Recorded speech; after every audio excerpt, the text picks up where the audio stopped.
السلام علیکم ورحمۃ اللہ وبرکاتہ۔ قرآن اور جدید سائنس۔ قرآن اللہ سبحانہ و تعالیٰ کی آخری وحی ہے جو نازل کی گئی تھی آخری پیغمبر محمد صلی اللہ علیہ وسلم پر۔ قرآن مجید ساری کائنات کی سب سے بہترین کتاب ہے۔ قرآن مجید ساری انسانیت کے لیے ایک پیغام ہے۔ قرآن مجید اللہ سبحانہ و تعالیٰ کی آخری کتاب ہے جو نازل ہوئی تھی محمد صلی اللہ علیہ وسلم پر۔ اگر کوئی کتاب کہتی ہے کہ وہ خدا کی طرف سے ہے تو اس کتاب پر فرض ہو جاتا ہے کہ وہ اپنے آپ کو ثابت کرے ہر دور میں اس کتاب کو ثابت کرنا ہوگا کہ وہ خدا کی طرف سے ہے۔ سینکڑوں سال پہلے وقت تھا، دور تھا معجزات کا، ایج آف میریکلز۔ الحمدللہ قرآن مجید is a miracle of miracles. قرآن مجید معجزوں کا معجزہ ہے۔ اس کے بعد آیا دور ادب کا، لٹریچر، پوئٹری۔ الحمدللہ مسلمان اور غیر مسلمان عربی داں یہ کہتے ہیں کہ عربی میں سب سے بہترین کتاب عربی ادب کے لحاظ سے وہ ہے قرآن مجید۔ اور اللہ سبحانہ و تعالیٰ چنوتی دیتے ہیں قرآن مجید میں۔ اللہ سبحانہ و تعالیٰ چیلنج کرتے ہیں سورہ بقرہ میں، سورہ نمبر 2 آیت نمبر 23 اور 24 میں اللہ سبحانہ و تعالیٰ کہتے ہیں وَإِن كُنتُمْ فِي رَيْبٍ مِّمَّا نَزَّلْنَا عَلَىٰ عَبْدِنَا، اور اگر آپ کو شک ہے کہ ہم نے یہ کتاب نازل کی ہمارے بندے پر، اگر آپ کو شک ہے فَأْتُوا بِسُورَةٍ مِّن مِّثْلِهِ، تو آپ ایک سورہ قرآن مجید جیسی پیش کیجئے۔ مِن مِّثْلِهِ، ہو بہو نہیں، قرآن مجید جیسی ایک سورہ آپ پیش کیجئے۔ وَادْعُوا شُهَدَاءَكُم مِّن دُونِ اللَّهِ إِن كُنتُمْ صَادِقِينَ، اور بلاؤ اپنے مددگار کو اور اپنے گواہ کو اللہ کے علاوہ اگر آپ سچے ہیں۔ فَإِن لَّمْ تَفْعَلُوا، اور اگر آپ نہیں پیش کر سکتے، وَلَن تَفْعَلُوا، اور آپ ہرگز پیش نہیں کر سکتے، فَاتَّقُوا النَّارَ الَّتِي وَقُودُهَا النَّاسُ وَالْحِجَارَةُ أُعِدَّتْ لِلْكَافِرِينَ، تو ڈرو اس آگ سے جس کا ایندھن انسان اور پتھر ہے، جو انکار کرنے والوں کے لیے تیار کیا ہے۔ اللہ سبحانہ و تعالیٰ ان دو آیتوں میں چنوتی دیتے ہیں، انسانوں کو چیلنج کرتے ہیں۔ یہ اس وقت دور تھا عربی ادب کا، اس وقت عربوں کو ناز تھا اپنی عربی زبان پر، اور وہ سمجھتے تھے کہ ان سے بہتر دنیا میں کوئی نہیں ہے۔ اس وقت اللہ سبحانہ و تعالیٰ قرآن مجید نازل کرتے ہیں اور ساری انسانیت کو چنوتی دیتے ہیں، چیلنج کرتے ہیں کہ اگر آپ کو شک ہے کہ یہ کتاب خدا کی طرف سے نہیں ہے تو آپ قرآن مجید جیسی ہو بہو نہیں، ملتی جلتی، ہو بہو تو دور کی بات ہے، ایک سورہ پیش کرو۔ اور قرآن مجید کی سب سے چھوٹی صورت ہے 3 آیتوں کی، صرف 10 الفاظ۔ بہت لوگوں نے کوشش کی، ایک انسان نے بھی کامیابی نہیں پائی، اور تا قیامت کوئی بھی قرآن مجید جیسی قریباً ایک سورہ بھی پیش نہیں کر پائیں گا۔ لیکن آج کا دور ادبی دور نہیں ہے، it's not an age of literature and poetry. اگر کوئی کتاب اپنے آپ کو خدا کی طرف سے کہتی ہے اور ادبی انداز میں کہتی ہے کہ دنیا چپٹی ہے، دنیا سپاٹ ہے، کیا آج کا جدید انسان اس بات کو تسلیم کرے گا؟ بالکل نہیں، کیونکہ آج کا دور ادبی دور نہیں ہے، آج کا دور ہے جدید سائنس کا دور۔ آج ہم کوشش کریں گے یہ تحقیق کرنے کی قرآن اور جدید سائنس ملتے ہیں یا ٹکراتے ہیں، قرآن اور جدید سائنس ملتے ہیں یا قرآن اور جدید سائنس ٹکراتے ہیں۔ اس موضوع پہ ہم انشاءاللہ تذکرہ کریں گے۔ ایک مشہور سائنسداں، فزسسٹ اور نوبل پرائز ونر جس کا نام البرٹ آئنسٹائن تھا، اس نے کہا science without religion is lame and religion without science is blind. Science مذہب کے بنا لنگڑی ہے اور مذہب سائنس کے بنا اندھا ہے۔ میں پھر سے دہراؤں گا، البرٹ آئنسٹائن جو فیمس فزسسٹ تھا اور نوبل پرائز ونر، اس نے کہا کہ سائنس مذہب کے بنا لنگڑی ہے اور مذہب سائنس کے بنا اندھا ہے۔ میں آپ کو یاد دلانا چاہتا ہوں کہ قرآن مجید سائنس کی کتاب نہیں ہے، SCIENCE، لیکن ہے سائنس کی کتاب، SIGNS۔ یہ ہے نشانیوں کی کتاب، آیتوں کی کتاب۔ اور قرآن مجید میں 6000 سے زیادہ نشانیاں ہیں، 6000 سے زیادہ آیتیں ہیں، ان میں سے 1000 سے زیادہ الحمدللہ سائنس کے بارے میں ذکر کرتی ہے۔ آج کی اس تقریر میں میں صرف ان سائنٹیفک فیکٹس، سائنس کے حقائق کے بارے میں ذکر کروں گا which have been established، جو سائنسداں ثابت کر چکے ہیں۔ Scientific hypotheses, scientific theories, scientific نظریہ، ان کے بارے میں ذکر نہیں کروں گا، کیونکہ ہم جانتے ہیں کہ many a time scientific hypothesis theories take U-turns۔ یہ سائنس کے نظریے جو ہیں کئی بار وہ اپنے نظریے سے پلٹ جاتے ہیں۔ اسی لیے اس تقریر میں صرف میں سائنٹیفک فیکٹس کے بارے میں ذکر کروں گا، سائنس کے حقائق کے بارے میں۔ سب سے پہلے ہم تذکرہ کریں گے ایسٹرونومی کے بارے میں، فلکیات کے بارے میں۔ 35 سے 40 سال پہلے کچھ سائنسداں نے تحقیق کی ایک موضوع پہ، تخلیق کائنات، مطلب کریشن آف دی یونیورس، اور ان سائنسداں نے کہا کہ ہماری کائنات سب سے پہلے ایک پرائمری نیبولا تھا، بنیادی گولا، ابتدائی گولا۔ اس کے بعد there was a secondary separation, دوسری جدائی، دوسری علیحدگی، اور ایک بڑا دھماکہ ہوتا ہے بگ بینگ۔ اس کے بعد وجود میں آیا گیلیکسیز، کہکشائیں، ستارے، سیارے، چاند، سورج، اور یہ زمین جس میں ہم رہتے ہیں۔ اسے سائنسداں نے کہا بگ بینگ، بڑا دھماکہ۔ یہ جو سائنسداں نے تقریباً 40 سال پہلے ڈھونڈا کس طریقے سے کائنات وجود میں آئیں، تخلیق کائنات، قرآن مجید میں اس کا ذکر 1400 سال پہلے ہے۔ اور میں نے اس تقریر کے شروع میں ایک آیت کی تلاوت کی، سورہ انبیاء کی، سورہ نمبر 21 آیت نمبر 30، جہاں اللہ سبحانہ وتعالیٰ فرماتے اولم یر الذین کفروا، کیا انکار کرنے والے یہ نہیں جانتے ان السماوات والارض کانتا رتقا ففتقناہما، کہ زمین اور آسمان ایک تھے، جڑے ہوئے تھے، اور ہم نے انہیں جدا کیا۔ یہ جو تخلیق کائنات، creation of the universe, big bang, بڑا دھماکہ، جو سائنسداں کو 40 سال پہلے پتہ چلا، قرآن مجید میں اس کا ذکر ہے 1400 سال پہلے۔ قرآن مجید میں اللہ سبحانہ وتعالیٰ فرماتے ہیں سورہ فصلت میں، سورہ نمبر 41 آیت نمبر 11 اور 12 میں، کہ اللہ سبحانہ وتعالیٰ نے آسمان کی طرف دیکھ کے کہا جب وہ دھواں تھا کہ آسمان اور زمین ایک ساتھ آ جاؤ، ولنگلی اور ان ولنگلی، اپنے مرضی سے یا اپنے مرضی کے بنا، اور ان نے کہا کہ ہم اپنے مرضی سے ایک ساتھ آ جاتے ہیں۔ قرآن مجید میں لکھا ہے کہ آسمان سب سے پہلے دھواں تھا، عربی لفظ ہے دخان، اور آج کے سائنسداں یہ کہتے ہیں کہ کائنات بننے کے پہلے یہ آسمان دھواں تھا، انگلش میں کہتے ہیں گیس، لیکن عربی میں دخان کے معنی ہے اسموک۔ کچھ مفسرین نے ترجمہ کیا مسٹ، دھند، جو میرے حساب سے صحیح ترجمہ نہیں، کیونکہ دھند ہوتا ہے ٹھنڈا اور دھواں ہوتا ہے گرم۔ دھماکے کے بعد ہم اکثر دیکھتے ہیں گرم دھواں، دھند نہیں دیکھتے۔ تو قرآن مجید میں لکھا ہے کہ آسمان تھا دھواں، اور آج سائنس یہ کہتی ہے کہ اسموک گیس سے اور بہترین لفظ ہے۔ جو قرآن مجید میں دخان لکھا ہے وہ گیس سے اور بہترین ہے، اور scientifically smoke is a better word than gas. آپ سوچ سکتے ہیں قرآن مجید میں اس کا ذکر ہے 1400 سال پہلے۔ انسان پہلے سمجھتے تھے کہ زمین سپاٹ ہے، چپٹی ہے۔ سب سے پہلی بار اگر کوئی انسان نے یہ ثابت کیا کہ دنیا بیضوی ہے، وہ ایسا فرانسس ڈریک سن 1577 when he sailed around the earth، جب سمندر پہ سفر کیے دنیا کے گول، سر فرانسس ڈریک نے ثابت کیا کہ دنیا بیضوی ہے۔ قرآن مجید میں اس کا ذکر ہے 1400 سال پہلے۔ قرآن اللہ تعالیٰ فرماتے ہیں سورہ لقمان میں، سورہ نمبر 31 آیت نمبر 29 میں، الم تری ان اللہ یولج اللیل فی النہار ویولج النہار فی اللیل، اللہ سبحانہ و تعالیٰ نے رات کو دھیرے دھیرے آہستہ آہستہ دن میں تبدیل کیا، اور دن کو دھیرے دھیرے آہستہ آہستہ رات میں تبدیل کیا۔ یہ دن کا رات اور رات کا دن آہستہ آہستہ دھیرے دھیرے تبدیل ہونا یہ ثبوت دیتا ہے کہ دنیا بیضوی ہے۔ اگر دنیا چپٹی اور سپاٹ ہوتی تو دن فوراً رات میں تبدیل ہوتا اور رات فوراً دن میں تبدیل ہوتی۔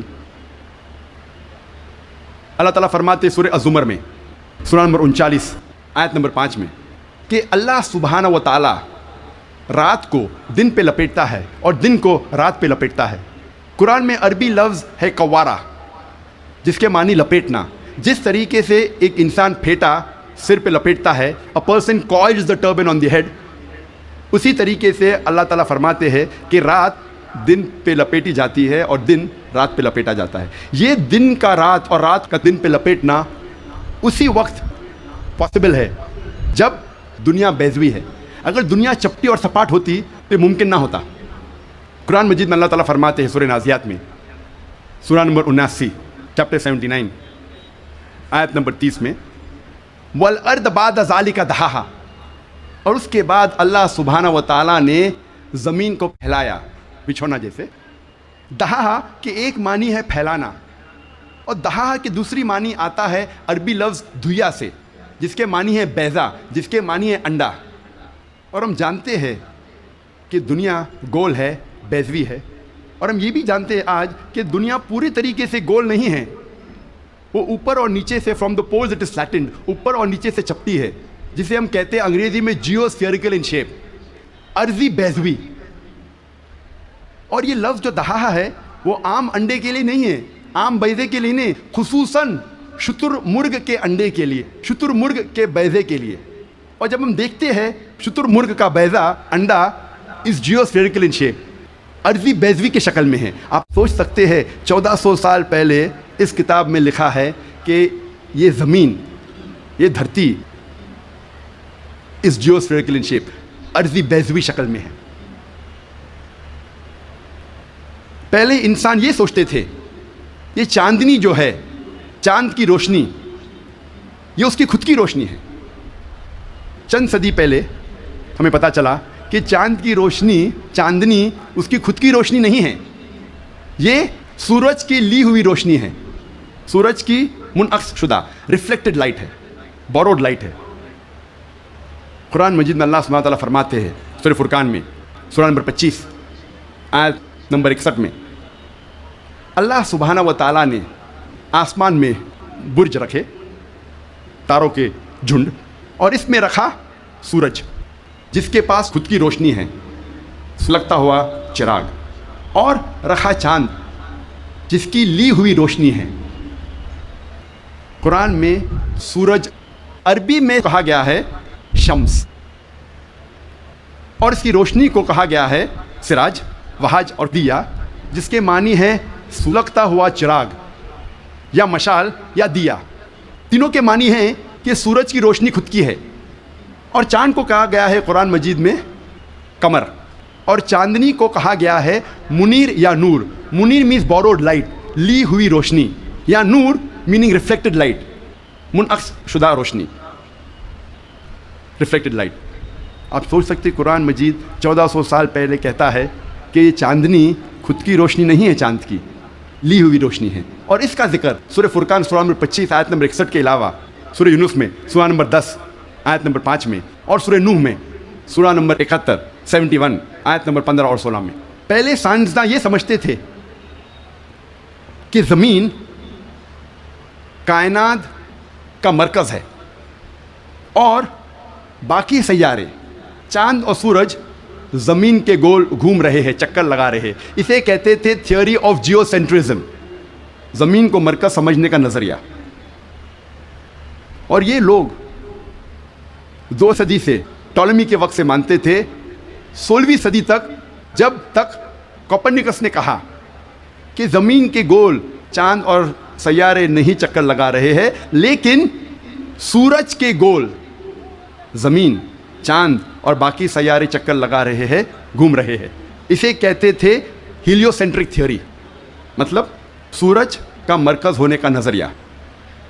اور سن 1609 میں ایک جرمن سائنٹسٹ جس کا نام تھا یوہنس کیپلر، اس نے لکھا اپنی کتاب میں ایسٹرونوما نووا کہ صرف سیارے اور چاند سورج کے گول گھوم نہیں رہے ہیں، لیکن زمین، چاند اور سیارے، پلانٹس، سورج کے گول گھومنے کے علاوہ اپنے محور پہ گردش کر رہے ہیں. They are rotating about their own axis. اور جب میں اسکول میں تھا، میں سن 1981 میں 10ویں میں تھا، جغرافی میں نے پڑھا تھا کہ زمین، چاند اور سیارے، پلانٹس وہ چکر لگا رہے ہیں، دے ریوالونگ اینڈ روٹیٹنگ، اور اپنے محور پہ گردش کر رہے ہیں. لیکن سورج اپنے محور پہ گردش نہیں کر رہا ہے. لیکن میں نے جب قرآن کی ایک آیت پڑھی، سورہ انبیاء سورہ نمبر 21 آیت نمبر 33 میں اللہ سبحانہ وتعالیٰ فرماتے ہیں هو الذی خلق اللیل والنہار، اللہ سبحانہ و تعالیٰ نے رات اور دن بنایا، والشمس والقمر، سورج اور چاند، کل فی فلک یسبحون، وہ گھوم رہے ہیں اور اپنے محور پہ گردش کر رہے ہیں. قرآن کا لفظ یہاں ہے یسبحون.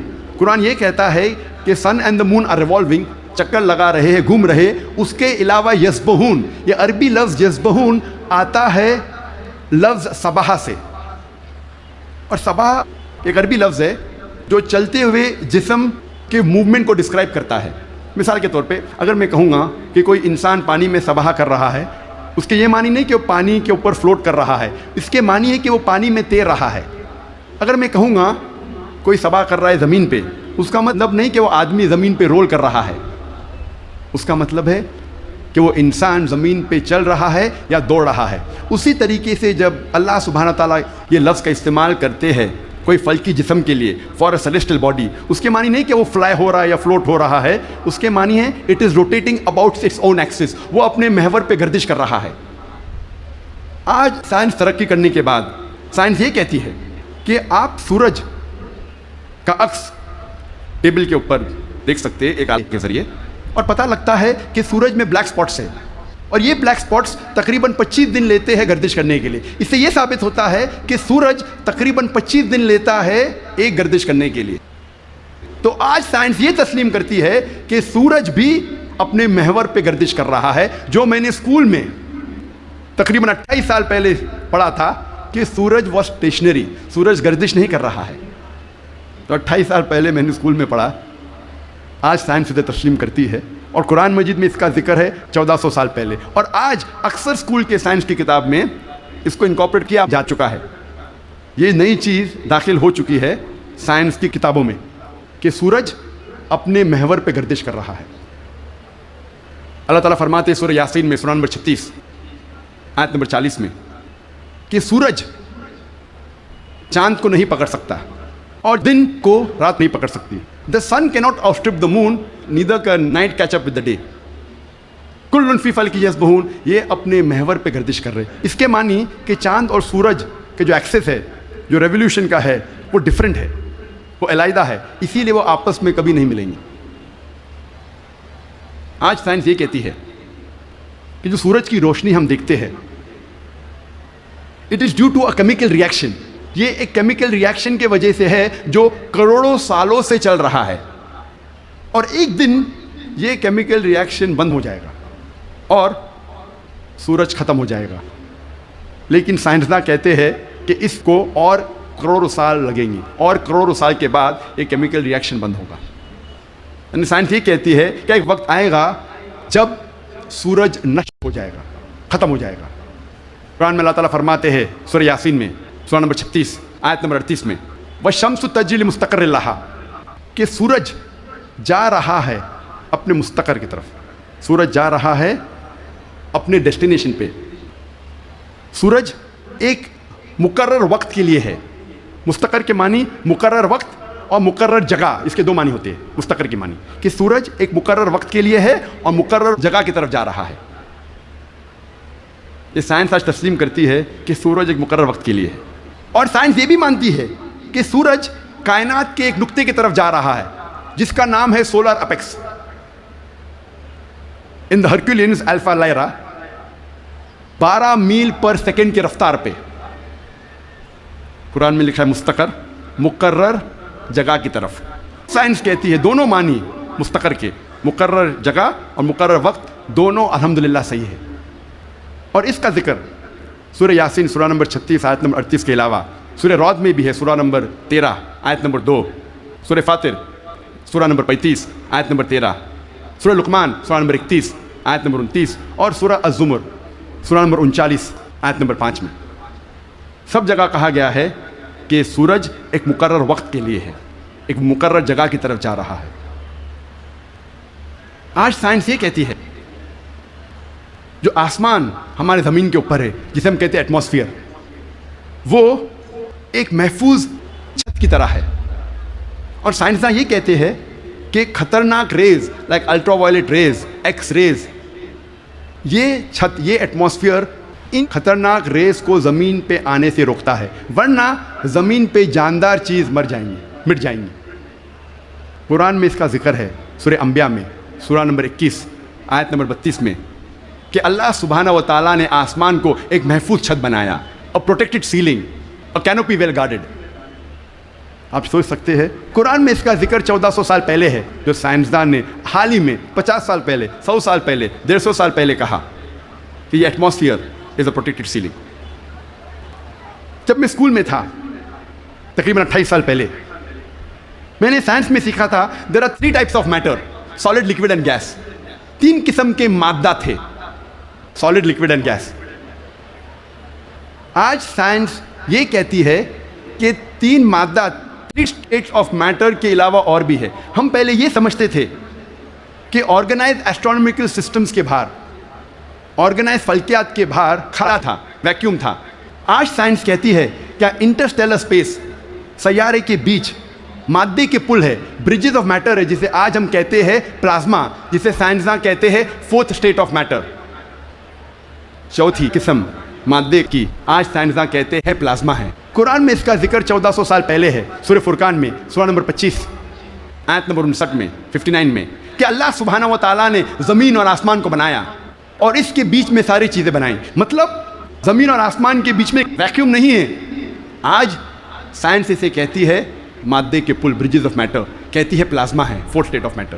اور اس کا ذکر سورہ فرقان سورہ نمبر 25 آیت نمبر 59 کے علاوہ سورہ ہجر میں، سورہ نمبر 15 آیت نمبر 85 میں، سورہ سجدہ سورہ نمبر 32 آیت نمبر 4 میں، سورہ صفات سورہ نمبر 37 آیت نمبر 5، اور سورہ احقاف سورہ نمبر 46 آیت نمبر 3 میں کئی جگہ لکھا ہے کہ اللہ سبحانہ و تعالیٰ نے زمین اور آسمان بنائے اور اس کے بیچ میں ساری چیزیں. Talking about the 4th state of matter, plasma. ایک مشہور سائنٹسٹ جس کا نام ایڈوین ہبل ہے، اس نے کہا تھا کہ کائنات پھیل رہی ہے، دا یونیورس از ایکسپینڈنگ. اور قرآن میں اللہ تعالیٰ فرماتے ہیں سورہ ذریات میں، سورہ نمبر 51 آیت نمبر 47 آیت نمبر 47 میں، کہ ہم نے یہ کائنات بنائی پھیلتی ہوئی. عربی لفظ مؤسیونا، پھیلنا. اور آج سائنس اس کو تسلیم کرتی ہے کہ ہماری کائنات پھیل رہی ہے، our universe is expanding. کئی دشمن اسلام یہ کہیں گے، جو کرٹکس آف اسلام یہ کہیں گے کہ قرآن مجید میں فلکیات کا ذکر ہونا کوئی عجوبہ نہیں، نتھنگ گریٹ، کوئی بڑی بات نہیں ہے کہ قرآن مجید میں فلکیات کا ذکر ہے، کیونکہ عرب فلکیات میں ماہر تھے. میں اس بات کو مانتا ہوں کہ عرب فلکیات میں ماہر تھے، لیکن ان سے یہ کہنا چاہتا ہوں کہ قرآن مجید نازل ہونے کے بعد کچھ صدی بعد عرب فلکیات کے میدان میں ماہر بنے. تو قرآن مجید سے عرب نے فلکیات سیکھا، نہ کہ الٹا. اب ہم ذکر کریں گے طبیعت کا. طبیعت انگلش میں کہتے ہیں فزکس. اور کئی صدی پہلے ایک نظریہ تھا جسے کہتے ہیں ایٹمزم. اور 23 صدی پہلے گریکس، پرٹیکولرلی ڈیموکریٹس، ان نے یہ ایٹمزم کے بارے میں سب سے پہلے کہا، ایٹمزم کے نظریے کے بارے میں، اور کہا کہ میٹر کے سب سے چھوٹے حصے کو کہتے ہیں ایٹم، مادہ کے سب سے چھوٹے حصے کو کہتے ہیں ذرہ. عربی اور اردو میں ایٹم کو کہتے ہیں ذرہ. اور اس وقت انسان یہ سوچتے تھے کہ ذرے کو تقسیم نہیں کیا جا سکتا. آج سائنس ترقی کرنے کے بعد ہم مانتے ہیں کہ atom is the smallest part of matter having the characteristics of the element. ذرہ مادے کا سب سے چھوٹا حصہ ہے جو ایلیمنٹ کے کیریکٹرسٹکس رکھتا ہے، لیکن یہ ذرہ تقسیم کیا جا سکتا ہے انٹو پروٹونز، الیکٹرونز، نیوٹرونز. قرآن مجید میں ذرے کا ذکر ہے تو لوگ سمجھیں گے قرآن مجید آؤٹ ڈیٹڈ ہے، یہ پرانی کتاب ہے. ذرے کا ذکر ہے، اب یہ آؤٹ ڈیٹڈ ہے. قرآن میں ذرے کا ذکر ہے، لیکن ذرے کے آگے کیا لکھا ہے وہ بھی ہمیں دیکھنا چاہیے. قرآن مجید میں لکھا ہے سورہ سبا میں، سورہ نمبر 34 آیت نمبر 3 میں، کہ انکار کرنے والے جب کہیں گے کہ وہ گھڑی کبھی بھی نہیں آئے گی، آخرت کے بارے میں، قیامت کے بارے میں، وہ گھڑی کبھی نہیں آئے گی، تو اللہ تعالیٰ فرماتے کہو ان سے ضرور آئے گی. اللہ کی مرضی سے، جس کے پاس علم غیب ہے، جس کے علم میں چھوٹا سا ذرہ زمین اور آسمان میں، اور اس چیز جو ذرے سے چھوٹی ہے اور بڑی ہے اس کا علم بھی اس کی کتاب میں محفوظ ہے۔ تو قرآن مجید میں لکھا ہے کہ ذرے برابر چیز کا علم ہے اللہ کے پاس، اور ذرے سے چھوٹی چیز اور بڑی چیز کا علم بھی ہے۔ اور یہ انفارمیشن، یہ خبر دہرائی گئی ہے سورہ یونس میں، سورہ نمبر 10 آیت نمبر 61 میں، کہ اللہ سبحانہ و تعالیٰ کے علم میں ہے ذرے جیسی چیز جو آسمان اور زمین پہ ہے، اور وہ چیز جو ذرے سے بھی چھوٹی ہے اور ذرے سے بڑی ہے اس کی کتاب میں محفوظ ہے۔ تو قرآن آؤٹ ڈیٹڈ نہیں ہے، قرآن اپ ٹو ڈیٹ ہے۔ قرآن پرانی کتاب نہیں، بٹ الحمدللہ جدید کتاب ہے۔ اب ہم ذکر کریں گے واٹر سائیکل کے بارے میں، پانی کے چکر کے بارے میں۔ ہم جو اسکول میں پڑھتے ہیں واٹر سائیکل کے بارے میں، پانی کے چکر کے بارے میں، سب سے پہلے اس جدید پانی کے چکر کا ذکر کیا تھا سر برنارڈ پیلیسی نے سن 1580 میں۔ اور ہم جانتے ہیں، ہم نے اسکول میں پڑھا ہے کہ water evaporate from the ocean, پانی سمندر سے بھاپ بن کے اوپر جاتا ہے، جڑ کے بادل بنتا ہے، بادل جڑتے ہیں اور اندرونی حصے میں ہوا کے ذریعے جاتے ہیں، پھر ان کی تقسیم ہوتی ہے اور پانی بادل سے برستا ہے۔ بارش برسنے کے بعد یہ پانی نہر بن کر، اسٹریم بن کے، لیک بن کے پھر سے جاتا ہے سمندر میں، اور یہ پانی کا چکر کمپلیٹ ہوتا ہے۔ پہلے لوگ کو 16ویں صدی کے پہلے اس کا علم نہیں تھا۔ 7 صدی قبل مسیح تھیلز آف ملیٹس نے کہا تھا یہ بارش کیسے آتی تھی؟ یہ جو اوشن کا سپرے ہے، سپرے آف دی اوشن، ہوا سے اٹھاتی تھی اور اندرونی حصے میں بارش جیسے برساتی تھی۔ یہ لوگ سمجھتے تھے بارش اس طریقے آتی تھی۔ لوگ کو یہ نہیں پتا تھا کہ زمین کے نیچے جو پانی ہے وہ کیسے جمتا تھا۔ کئی نظریات تھے۔ لوگ پہلے سوچتے تھے کہ یہ ہوا کا دباؤ پانی پہ، سمندر پہ، پانی کو زمین سے نیچے لے جاتا تھا اور اس طریقے سے زمین کے نیچے پانی آتا تھا۔ لوگ پہلے یہ سمجھتے تھے at the time of Plato کے وقت کہ یہ پانی ایک خفیہ راستے سے واپس جاتا تھا سمندر کی طرف، سمندر میں secret passage, the great abyss known as the Tartarus at the time of Pluto. ایک خفیہ راستے سے پانی زمین کے نیچے سے جاتا تھا سمندر میں، اسے کہتے تھے گریٹ ایبس ٹارٹرس۔ اور یہ لوگ سمجھتے تھے 16ویں صدی تک۔ 18ویں صدی میں ڈیسکارٹس بھی اس بات کو تسلیم کرتا تھا، اور 19ویں صدی میں ایرسٹوٹل کا نظریہ بھی لوگ سمجھتے تھے صحیح ہے کہ viper was picked up and it condensed in mountain caverns which gave rise to underground lakes which was the source of water for the springs۔ یہ پانی کی بھاپ پہاڑ میں جم جاتی تھی اور پھر زمین کے نیچے بنتے تھے تالاب جو سپرنگز کو پانی دیتے تھے۔ یہ تالاب، انڈر گراؤنڈ تالاب جو ہے، سپرنگز کو پانی دیتے تھے۔ آج ہم جانتے ہیں یہ جو زمین کے نیچے پانی ہے، یہ اصل میں جب بارش کا پانی گرتا ہے زمین پہ جو کریکس ہوتے ہیں اور سورسز کے ذریعے، کریکس کے ذریعے یہ پانی نیچے جاتا ہے۔ قرآن مجید میں اس کا ذکر ہے سورہ الزمر میں، سورہ نمبر 39 آیت نمبر 21 میں۔ اللہ سبحانہ و تعالیٰ آسمان سے پانی برساتا ہے اور زمین میں جس میں کریکس ہے اس کے ذریعے زمین میں پانی دیتا ہے، اور جو بوئی ہوئی زمین ہے وہ رنگ برنگی ہو جاتی ہے۔ It brings various colours of sown field. اللہ تعالیٰ فرماتے ہیں سورہ روم میں، سورہ نمبر 30 آیت نمبر 24 میں، کہ اللہ سبحانہ و تعالیٰ آسمان سے بارش برساتا ہے اور مری ہوئی زمین میں جان ڈالتا ہے۔ اللہ تعالیٰ فرماتے ہیں سورہ مومنون میں، سورہ نمبر 23 آیت نمبر 18 میں، کہ اللہ سبحانہ و تعالیٰ پانی آسمان سے برساتے ہیں اور اس پانی کو جما سکتے ہیں اور اس پانی کو بہا سکتے بھی ہے، بہانے پہ قادر ہے۔ اللہ can store the water as well as drain it. قرآن میں ذکر آتا ہے سورہ طارق میں، سورہ نمبر 86 چیپٹر 86 آیت نمبر 11 میں، وَالسَّمَاءِ ذَاتِ الرَّجْ، that heaven which returns، وہ آسمان جو واپس دیتا ہے۔ ایک معنی وَالسَّمَاءِ ذَاتِ الرَّجْ کی ہے کہ جو ڈینجرس ریز ہے، ultraviolet rays, X rays, جو زمین پہ آنے کے پہلے آسمان اسے واپس پھینک دیتا ہے اس طرف۔ اس کے علاوہ یہ جو پانی کا بھاپ ہے، واٹر ویپرائز ہوتا ہے، بادل میں بنتا ہے اور پھر سے یہ آسمان اس پانی کو زمین پہ برساتا ہے۔ وَالسَّمَاءِ ذَاتِ الرَّجْ۔ اللہ تعالیٰ فرماتے ہیں سورہ الحجر میں، سورہ نمبر 15 آیت نمبر 22 میں، وی کاز فیکنڈیٹنگ ونڈز، ہم ہوا کے ذریعے بادل کو بھوجل کرتے ہیں.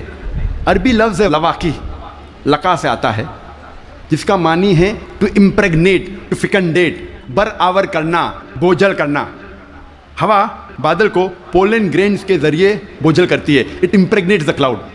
اور دوسری وجہ ہے کہ بادل جب آپس میں ملتے ہیں دے کنڈینس، اس کے بعد پانی برستا ہے. قرآن میں اللہ تعالیٰ فرماتے ہیں سورہ نور میں، سورہ نمبر 24 آیت نمبر 43 میں 43 میں، اللہ سبحانہ و تعالیٰ ہوا کے ذریعے بادل کو چلاتے ہیں، لے جاتے ہیں، جینٹلی پشز دا کلاؤڈس. پھر یہ بادل آپس میں جڑتے ہیں، بڑے ہو جاتے ہیں، اس کے بعد پانی بادل سے برستا ہے. اللہ تعالیٰ فرماتے ہیں سورہ روم میں، سورہ نمبر 30 آیت نمبر 48 میں، اللہ سبحانہ و تعالیٰ ہوا کے ذریعے بادل کو ہلاتے ہیں اور لے جاتے ہیں اندرونی حصے میں. اس کے بعد بادل کو چھوٹے چھوٹے حصے میں تقسیم کرتے ہیں. اس کے بعد پانی بادل سے برستا ہے. قرآن مجید میں پانی کے چکر کے بارے میں گہرائی سے ذکر ہے، تفصیل سے ذکر ہے کئی جگہ. سورہ اعراف میں، سورہ نمبر 7 آیت نمبر 57 میں، سورہ رعد سورہ نمبر 13 آیت نمبر 17 میں، سورہ فرقان سورہ نمبر 25 آیت نمبر 48 اور 49 میں، سورہ فاطر سورہ نمبر 35 آیت نمبر 9 میں، سورہ یاسین سورہ نمبر 36 آیت نمبر 34 میں، سورہ جاسیہ سورہ نمبر 45 آیت نمبر 5 میں، سورہ قوف سورہ نمبر 50 آیت نمبر 9 اور 10 میں، سورہ واقعہ سورہ نمبر 56 آیت نمبر 68 to 70، سورہ ملک سورہ نمبر 67 آیت نمبر 30، سورہ طارق سورہ نمبر 86 آیت نمبر 11. کئی آیتیں ہیں قرآن مجید میں جو تفصیل کے ساتھ ذکر کرتے ہیں پانی کے چکر کے بارے میں.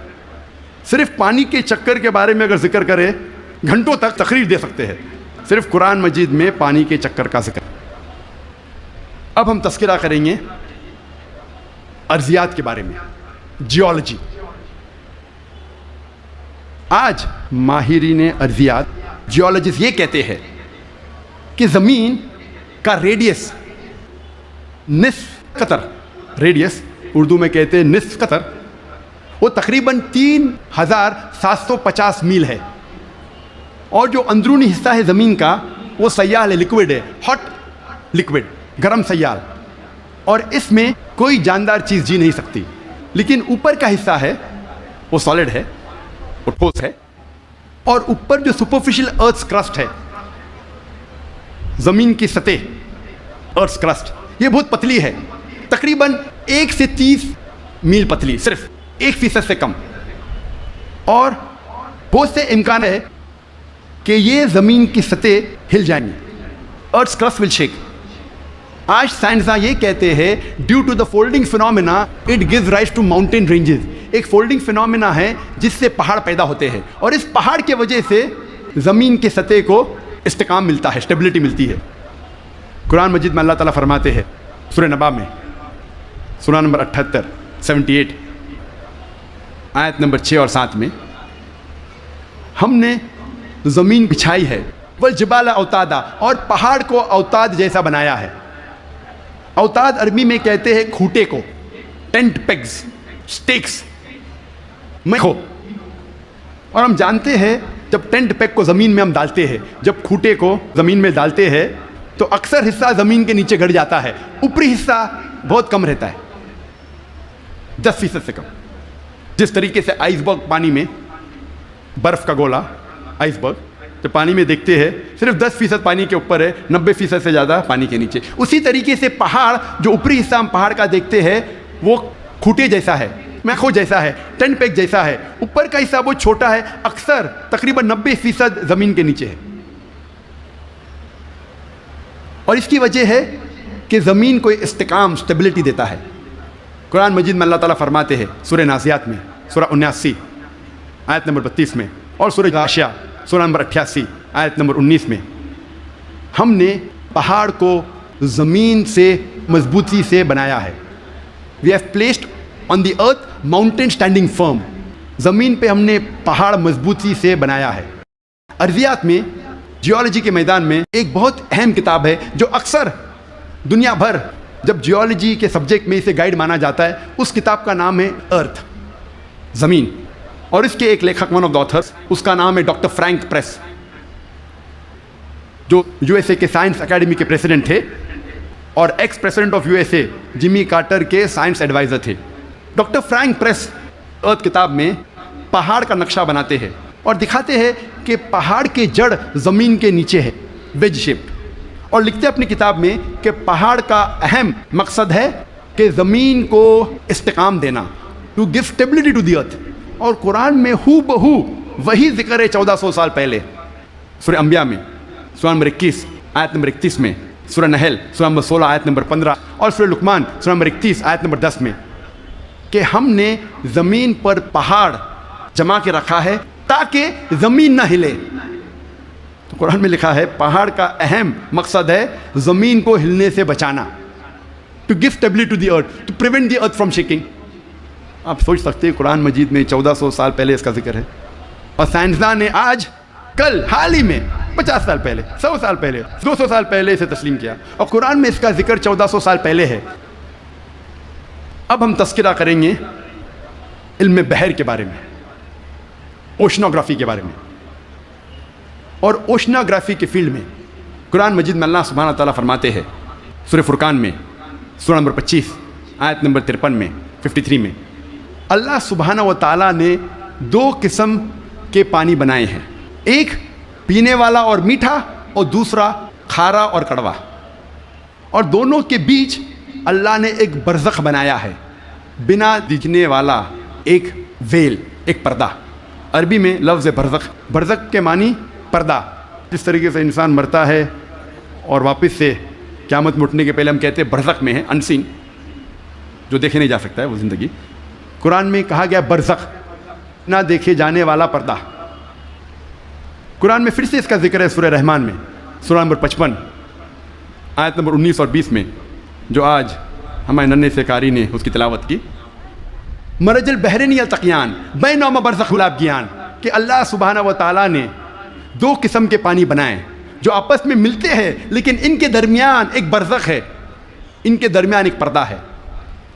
لوگ پہلے جانتے تھے کہ 2 قسم کے پانی ہیں, کھارا اور میٹھا, کھارا پانی میٹھا پانی, لیکن مفسرین قرآن یہ نہیں سمجھ پاتے تھے اللہ تعالیٰ کیا کہنا چاہتا ہے جب کہتا ہے کہ کھارے اور میٹھے پانی کے درمیان برزخ ہے. پانی آپس میں ملتا ہے لیکن یہ ایک دوسرے سے گھل مل نہیں سکتا. کھارا پانی اور میٹھا پانی ملتا ہے لیکن ان کے درمیان برزخ ہے تاکہ ایک پانی دوسرے پانی میں مل نہیں سکے. تو مفسر قرآن یہ سمجھ نہیں پاتے تھے اللہ تعالیٰ کیا فرمانا چاہتا ہے. آج جو سائنس ترقی کرنے کے بعد اور علم بحر کے بارے میں ہم آج اور جانتے ہیں, جب پروفیسر ہے جو USA کے مشہور ماہر ہے علم بحر میں, یہ سائنٹسٹ نے کہا اس کے معنی ہیں آج ہم جانتے ہیں کہ جب بھی میٹھا پانی کھارے پانی میں جاتا ہے, بہتا ہے, وہ میٹھا پانی اپنی مٹھاس کو کھو دیتا ہے اور کھارا بن جاتا ہے, اور اس کے درمیان دیر از اے ٹرانزیشنل ہوموجنائزنگ ایریا, جو عربی میں قرآن میں لکھا ہے برزخ, ایک پردہ. آج جو سائنس نے جانا, قرآن مجید نے 1400 سال پہلے لکھا کہ کھارے اور میٹھے پانی کے درمیان ہے ایک پردہ. یہ پانی ملتا ہے لیکن آپس میں گھل مل نہیں سکتا. They meet but they do not mix. اور سب سے بہترین مثال جو ہم آنکھ سے دیکھ سکتے ہیں وہ ساؤتھ افریقہ میں in the southern part in the Cape area, دونوں کھارا اور میٹھا پانی ملتا ہے. ہم دیکھ سکتے ہیں, ہم یہ بھی دیکھتے ہیں کہ دونوں پانی کا رنگ الگ ہے. یہ مثال ہم ایجپٹ مصر میں بھی دیکھ سکتے ہیں, جب river Nile flows into the Mediterranean sea, river Nile بہتی ہے میڈیٹرینین سی میں. اور سب سے بہترین مثال ہے گلف اسٹریم, جو ہزاروں میلوں تک چلتی ہے. گلف اسٹریم شروع ہوتی ہے گلف آف میکسیکو میں, نارتھ ورڈ جاتی ہے towards the east coast of North America, پھر جاتی ہے eastward towards the west coast of Europe. ہزاروں میل بہتی ہے, دونوں پانی لیکن علیحدہ ہے, دے آر سپریٹ, ڈسٹنکٹ. اگر آپ کشتی میں سفر کر رہے ہیں اس گلف اسٹریم کے کنارے پہ اور پانی ایک طرف سے لیں گے اور پانی دوسرے طرف سے لیں گے تو پتہ چلتا ہے ایک پانی میٹھا ہے ایک کھارا. اس کی حرارت, اس کی ٹیمپریچر بھی ڈفرینٹ ہے. قرآن مجید میں اس کا ذکر ہے 1400 سال پہلے. میں اور ایک مثال پیش کروں گا قرآن مجید میں علم بحر کی. کچھ عربوں نے قرآن مجید کی ایک آیت لی سورہ نور کی, سورہ نمبر 24 آیت نمبر 40, اور اس کا ترجمہ پیش کیا پروفیسر درگا راؤ کے پاس. پروفیسر درگا راؤ اس وقت کنگ عبدالعزیز یونیورسٹی جدہ میں پڑھاتے تھے اور وہ ماہر تھے علم بحر میں. He was a Marine geologist. اور ترجمہ پیش کیا اور کہا آپ کا اس قرآن کی آیت پہ کیا خیالات ہے۔ قرآن مجید میں لکھا ہے سورہ نور میں سورہ نمبر 24 آیت نمبر 40 میں کہ انکار کرنے والوں کے ذہن کی کیفیت ایسی ہے جس طریقے سے سمندر کے گہرائی میں اندھیرے پر اندھیرا، موج پر موج، لہر پہ لہر، اس کے اوپر بادل، جب انسان اپنے ہاتھ کو آگے کرتا ہے وہ دیکھ نہیں سکتا۔ اللہ جسے روشنی نہیں دیتا وہ دیکھ نہیں سکتا۔ یہ آیت کا ترجمہ سننے کے بعد پروفیسر درگا راؤ نے کہا کہ یہ عام سمندر کا ذکر نہیں ہے، یہ ایک گہرے سمندر کا ذکر ہے۔ اور پہلے انسان یہ نہیں جانتا تھا کہ سمندر کی گہرائی میں اندھیرا تھا۔ سینکڑوں سال پہلے، 100-200 سال پہلے جب سب مرین ایجاد ہوئی اور جب انسان سمندر کی گہرائی میں گیا تب انہیں پتہ لگا اور تب محسوس ہوا کہ سمندر کی گہرائی میں اندھیرا ہے۔ عام انسان 20 میٹر سے زیادہ جب سمندر میں اندر جاتا ہے تو وہ تیر نہیں سکتا، اور 200 میٹر سے زیادہ اندر جائے گا بنا کوئی آلہ کے، بنا کوئی ایکوپمنٹ کے، تو انسان مر جائے گا۔ آج سب مرین کے ذریعے ہم انڈر واٹر جا سکتے، ہمیں پتہ چلتا ہے کہ سمندر کی گہرائی میں اندھیرا ہے۔ پروفیسر درگا راؤ نے کہا اندھیرا 2 وجہ کے لیے ہے۔ سب سے پہلی وجہ ہے جب روشنی پانی میں داخل ہوتی ہے، روشنی کی کرن، تو ایک کے بعد ایک رنگ پانی میں جذب ہوتا ہے۔ آج سائنس یہ کہتی ہے کہ روشنی کی کرن 7 رنگ سے بنی ہوئی ہے، وپ گیور، وائلٹ، انڈیگو، بلو، گرین، یلو، اورنج اور ریڈ۔ وائلٹ، انڈیگو، بیگنی، بلو، نیلا، گرین، ہرا، یلو، پیلا، اورنج، نارنگی، ریڈ، لال۔ سب سے پہلے 10 یا 15 میٹر پانی کے نیچے لال رنگ جذب ہو جاتا ہے، اسی لیے انسان اگر پانی میں 30 میٹر کی گہرائی پہ جاتا ہے، اگر اسے چوٹ لگتی ہے اور خون بہنے لگتا ہے تو وہ انسان اپنے خون کا لال رنگ دیکھ نہیں سکے گا۔ 30 سے 50 میٹر جذب ہوتا ہے نارنگی رنگ، 50 سے 100 میٹر کے درمیان پانی کے نیچے جذب ہوتا ہے پیلا رنگ، 100 سے 200 میٹر کے درمیان جذب ہوتا ہے ہرا رنگ، اور 200 میٹر کے بعد پانی کے نیچے جذب ہوتا ہے نیلا رنگ، اور اس کے نیچے پورا اندھیرا ہے۔ قرآن مجید میں لکھا ہے انکار کرنے والے کی ذہن کی کیفیت، انکار کرنے والے جو خدا کا انکار کرتے ہیں، جو خدا میں نہیں مانتے، اللہ سبحانہ وتعالیٰ میں نہیں مانتے، انکار کرنے والے کی ذہن کی کیفیت ایسی ہے جس طریقے سے گہرے سمندر میں اندھیرا پہ اندھیرا، لہر پہ لہر، اس کے اوپر بادل۔ دوسری وجہ اندھیرے کی ہے، پروفیسر درگا راؤ کہتے ہیں وہ ہے بادل۔ جب سورج کی روشنی آتی ہے کئی بار بادل اس روشنی کو جذب کر لیتا ہے، اس لیے بادل کے نیچے ہم دیکھتے ہیں اندھیرا، اور جو روشنی بادل کے ذریعے جذب نہیں ہوتی اور جب سمندر میں جاتی ہے، کئی بار جو سمندر کے اوپر لہریں ہیں وہ لائٹ ریز کو ریفلیکٹ کرتی ہے، اور جو لائٹ ریز، جو روشنی کی کرن ریفلیکٹ نہیں ہوتی وہ سمندر میں داخل ہوتی ہے، اور جیسے میں نے کہا ایک رنگ کے بعد ایک رنگ جذب ہوتا ہے۔ لیکن قرآن مجید میں لکھا ہے انکار کرنے والے کی ذہن کی کیفیت ایسی ہے جس طریقے سے گہرے سمندر میں اندھیرے پہ اندھیرا، لہر پہ لہر۔ اس کی کیا معنی؟ لہر پہ لہر۔ ہم انسان جانتے تھے کہ سمندر کے اوپر لہر ہے، لیکن سن 1900 میں ہمیں پتہ لگا کہ سمندر کے نیچے بھی لہر ہے، اسے کہتے ہیں انٹرنل ویوز، اندرونی لہر، جو ڈفرینشیٹ کرتی ہے superficial part of the ocean کو deep part of the ocean سے۔ یہ اندرونی لہر تقسیم کرتی ہے سمندر کو اوپری سے اور اندرونی حصے میں۔